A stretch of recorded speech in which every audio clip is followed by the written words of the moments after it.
Alrighty guys, this is my high miler.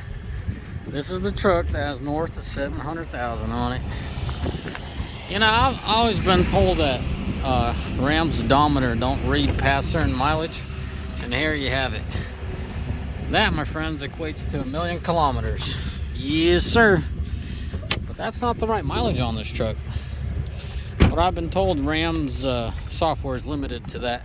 So if I were to go out there and buy a brand new odometer, which we inquired about, and they would program it to that mileage, it would be right there. It would be back into having the issue that we are having now. So we just left it alone and we're tracking it via GPS. If I'm not mistaken, I think the guys are using the ELD to track its mileage now. It's a little bit north of 700. For some of you guys, it might be hard to believe, but it's a good working truck. It's my first brand new truck I bought for the business, and she's doing well. As you can tell, she's a little dirty, but yeah, I wish I could tell you something crazy, but I can't. You know, I am gonna take a moment and give you a rundown of all that's been done in here. Oh boy, looks like the camera is unglued. I should tell my people to fix it. Anyway, so keep trucking for you guys curious. How's she doing? Let's try this whole cold start deal. See how she is, and I'll give you a little rundown inside here because it's cold out there. At least maybe I'll warm up. She's a little low on tire pressure. And windshield washing fluid. Okay, what are we after? Oh shoot, she is due for service. Alrighty. So let's show the mileage. Yeah, talk about Ram. Look at that. 47 hours and 0 mileage. Ram, you've outdone yourself.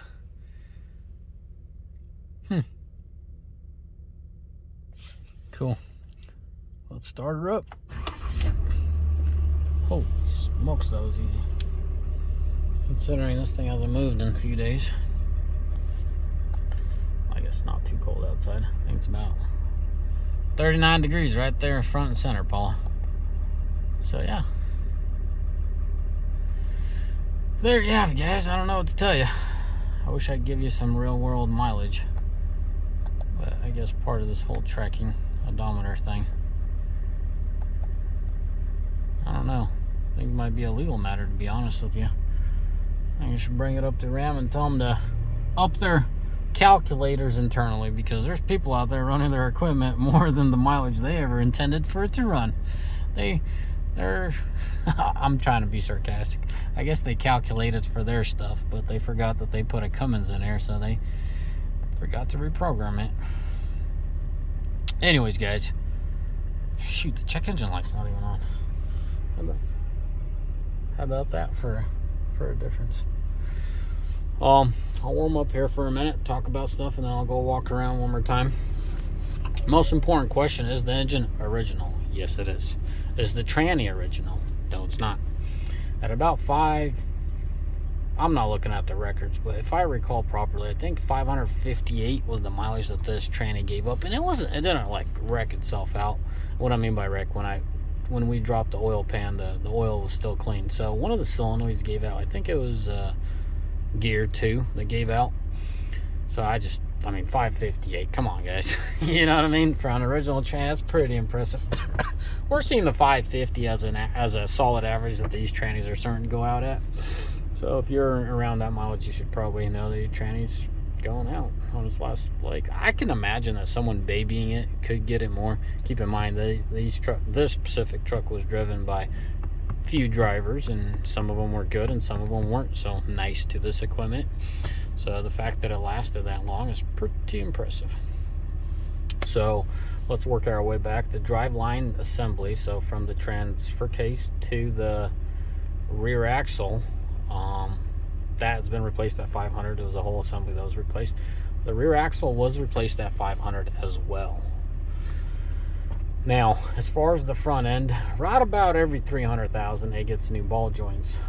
Calipers, we tend to swap them out about every 300,000 unless a brake shoe fails and the caliper cylinder pops out, and then we'll do one again. Rotors, we do not resurface rotors. If there's enough lip on the edge of the rotor, we'll replace it. It tends to be about 250, 300 that the rotors need to be replaced. Brakes, now a really good driver could push these brakes. Consider all these miles are interstate, like on the freeway, highway miles. A good driver could keep this. Hey, I might as well show you around this truck, right? A good driver could keep these pads front and rear for over 200,000. But my suggestion to you, once you reach that 200, plenty of life for not replace them, because what we're seeing is the glue that's holding the wearable material to the brake shoe, or I should say brake pad to be more specific. I mean, there's discs all the way around. Brake pad to the foundation, the base of the brake pad. You see what I'm saying? So you got a base and then you got the material glued onto it. It disintegrates. So let loose and that brake pad is going to go flying out and it'll collapse everything. So if your rears come across 200 a lot quicker than the fronts, replace it. In other words, you've reached 200,000, need it or not, replace it, because that glue is going to give out from all the heat cycles. Now, what's an average front end? So front set of pads, we're seeing about $120, $150 if the driver is mild. You know, if he's really conservative, we'll see him do 200, but a little bit more on the aggressive side. We've seen him as short as 50,000 miles, but you know, 100 120 150 is kind of ballpark. So if the guy's doing at least 100, we keep, you know, dealing with them. Hey, take it easy on the brakes, take it easy on the brakes. And then if the driver can't even hit 100,000, that's a long time. 100,000 is a whole year. Then, you know, that's a telltale sign. This is original, guys. I will take an extra minute and walk you around step by step around this truck. We will go back to mechanics. This armrest is original. Everything about this truck is original. Well, I shouldn't say everything. Most everything about this truck is original. Steering wheel is original. You can see it has plenty of wear. They started putting a cover on it because it's probably either too sticky or it's too worn out. It's hard to tell, but it's original. The dashboard, it's not crapped or crapped out or clapped out like some of you guys thinks. Yeah, I think. I say, man, if you're ever gonna buy a truck, a 13 and up, 3,500 is where it's at. You know, the materials used, specifically the frame and the suspension, 13 and up is where it is. But the materials used on the inside of these Sport Gens, this is an original door panel. You're gonna say, what's the big deal? A lot of you guys know Dodge door panels, they come apart and they all go to crap. It's solid. This is why I like Tradesman's. They are solid doors. I'm surprised these doors are back here, but yeah, a lot of times the guys will remove the door panels so they could still have their room. Guess they're trying to dry it. Oh, they're pretty dry. Yeah, so before this truck hits the road, it has to have the fire extinguisher mounted, so most likely it's going to go in its spot. But yeah, man, I wish I could tell you something crazy, but I guess this is pretty crazy. Oh, the main reason I got out of the seat is to show that 300,000 we had replaced the seat at 300,000. It just so happened that we had availability for the seat. So this seat has, if I had to ballpark it, this truck has about 100,000 more, just under 100,000 more than what that odometer's showing. I don't know what to do. You know, y'all gonna say that's a legal matter. Yes, what am I supposed to do? I'll go out, buy a new odometer, and obviously we got to put in the original mileage, and then what? It's topped out. You're done. So it really bugs me. The odometer bugs me, but maybe y'all have some idea. Shoot in the comment section. Let's go back to mechanics. I quickly showed you around the interior. This interior, besides the seat, is all original. I can sum it up that way for you. Transfer case is original, guys. Now the drive shaft, or excuse me, the front end, the front drive shaft started grinding, making weird noises. So we rebuilt the front axle, guys, at 700,000. You know, a few months ago, put a number at 2-3 months ago, we rebuilt the front axle. Front hubs, bearings every 250,000. So that's something else that we do. Now, you know, the important pieces to this puzzle are fairly original. You know, we've covered them and they're fairly original.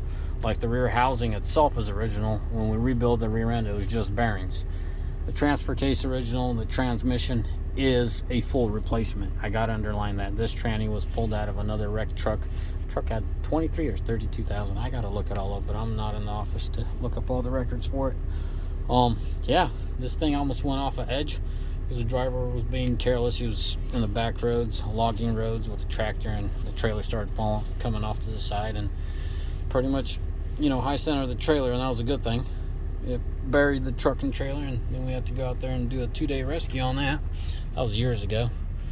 But yeah, other than that, you can tell it idles well. Man, I really wish I could show you those motor mounts. Oh, turbo, I got to talk about that too.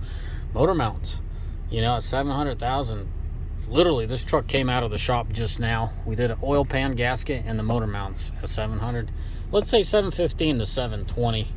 I'll look up the records, see what that tracking device shows. I know you guys have been tracking it. But anywho, so with that in mind, the motor mounts, guys, I would replace them now that I saw these at 700. I would replace them every 650. The oil pan gasket is an oil pan gasket. If it leaks, you change it. If not, you leave it original. I don't recall ever changing the oil pan gasket on this truck. I have another truck 10. It's on its third oil pan gasket. Something's off about that truck, man. It just keeps, every couple years we got to do an oil pan gasket on that truck. There's just something up with that truck. But this turbo, the turbo of this truck, stroked out. A lot of guys go to the dealership. The dealership is careless, and they tell them you need a new turbo at 100,000, 200,000. Guys, I don't know your situation. I don't know for a fact. But on a very high percentage of the time, these trucks just need a turbo actuator.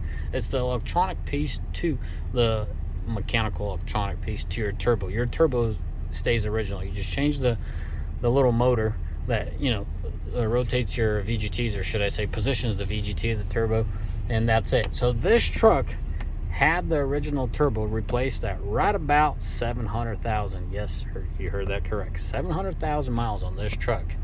First time ever replacing the turbo. And I would like to say that's the third actuator on this truck, so 2 replacements already. So that happened a little sooner maybe than I'd like it to be. So the first one was about 300, and the second one was about I guess that adds up just fine. The second one lived short because of its I think because the turbo vanes were getting caught up, so it took out the motor. I want to say that's what took it out. But yeah, for all you guys out there, there's hope, man.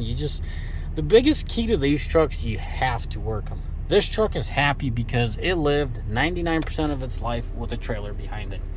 It'll go in a shop and out of the shop without a trailer, regular service, and then it hits the road always with the gooseneck. Any way you slice and dice it, there's a gooseneck behind this truck. This truck rarely sees any empty miles. As long as you don't overdo that load, this is where the truck likes to live. This is where it lives at. So, I could proudly say I'm the original owner of this truck. All those miles. You're new to the channel. All we do is we hush out with these pickups. And yeah, it's phenomenal. I think we're right about mid-20s on the units. Not all of them are on the road at this current moment, but for the most part, most of them are. So it's wonderful. It's just fun. It's entertaining for me to watch these trucks rack on miles. Anyways, boys, as always, may the Lord bless you. May Almighty find Dan. Ciao. Look at the sorry guys. Look at the oil pressure. Yes, the engine oil is a little cold, but that oil pressure is still there. I know it's like a dummy. A lot of you guys say that oil pressure is a dummy, but I mean, it's moving, so we'll see. I've noticed 1 psi loss on a worn out oil. So when I had my 14, guys, I'm sorry, I know I told you goodbye, but I just want to underline this. On my 14, my limited personal 14, on idle, when it's all up to temp and everything, you should be seeing 32, 33. And at one point I started seeing 30 and 31. I knew my engine oil was getting worn out. No, it wasn't getting hot. I've seen those numbers when the engine oil is getting really hot, but in my case, that's another indication the oil is getting a little thinned out because it's getting worn out. So keep that in mind, guys. Shoot, I never went through the service intervals. Let me go through them real quick. Motor oil every 15-20. Tranny and rear end every 50,000 miles. Transfer case and front diff every 100,000. More or less, that should cover your generic oil changes. Then like tire rotations, every oil change, and yeah. Alrighty, guys, I'm out of here. May the Lord bless you. May Almighty find day. Ciao. Let me know in the comment section what you'd like to know.